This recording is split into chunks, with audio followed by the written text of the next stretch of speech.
So what are your thoughts on the fact that like BlackRock is coming around and they want to do and Wall Street want to get into Bitcoin and they're having all these ETFs? What's your thought process on it? So I mean, I've always been in those circles, and I've been blessed enough to be in those circles, like internationally, by building those relationships essentially.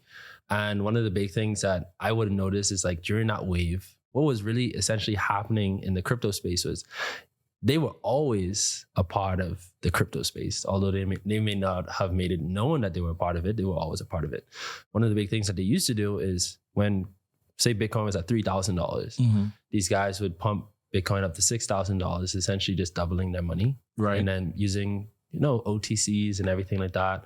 And then they would just dump it back down and just repeat. And those institutions were making billions of dollars.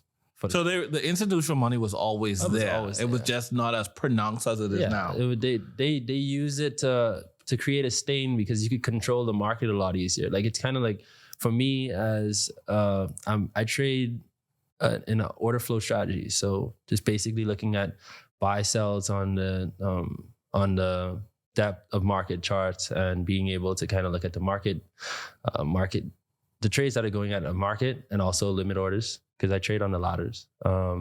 And one of the things that, you look at when you trade like that is you're following liquidity.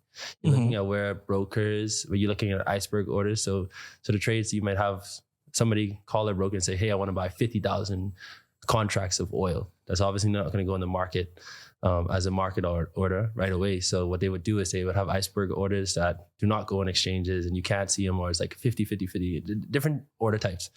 And basically they were doing those type of trades at large levels and kind of pumping. They would maybe dump $50 million order, but have mass, maybe $500 million behind that, carry the market up, double that to $1 billion over 3 days, and then drop the markets back down. And you had a lot of guys that were into that whole entire wave, actually. A lot of the big guys, I won't even get into it, but a lot of the big hedge fund guys were a part of that. So that's kind of like what kind of created this whole entire crypto market. People think it's the retail traders. It's not.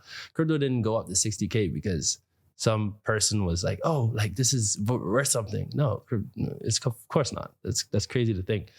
It's, and it's one of those things where as if and you understand brokers, traders, hedge funds, private equity funds, the things that they are doing, the strategies that are behind what they are doing, then you kind of get to say, okay, well, no, it's not going to 6K because you think some technical analysis or some whale is in the market. No, these guys were always moving the market. They're always in control of the market. So you're saying right now, and I know Bitcoin Maximus that would be having an absolute fucking fit, is that Bitcoin pretty much is centralized and it's always been manipulated. Oh yeah, sure. I mean, that's just the reality of it, right? Like when you look at institutions, that's what institutions do. These institutions control mostly everything. Right? I think that's for a lot of people now, with the BlackRocks coming out and publicly saying that they're about to get into the space.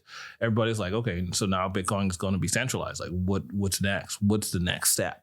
Yeah, and for me, it was interesting during this time period, the 3 years of starting Prospo, because we could, if we wanted to, we could have crypto available as well. We chose not to, right? So you're not gonna.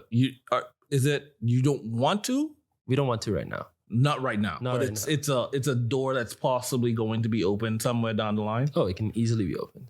Okay, but for me, which was interesting is, most of the guys that were mentoring me, the guys that own brokers, guys that were in private equity, guys that were in family office services and stuff like that, most of the guys who were mentoring me before I started this, because obviously being a broker in itself is not an easy industry to be inside of, because there's no school for that. There's no classes for that or anything like that. So you have to have those connections to basically be able to understand what it is that this industry consists of. Most of those guys, I mean, one or two of them were heavily on like, yo, go down crypto. Like, dude, just do crypto.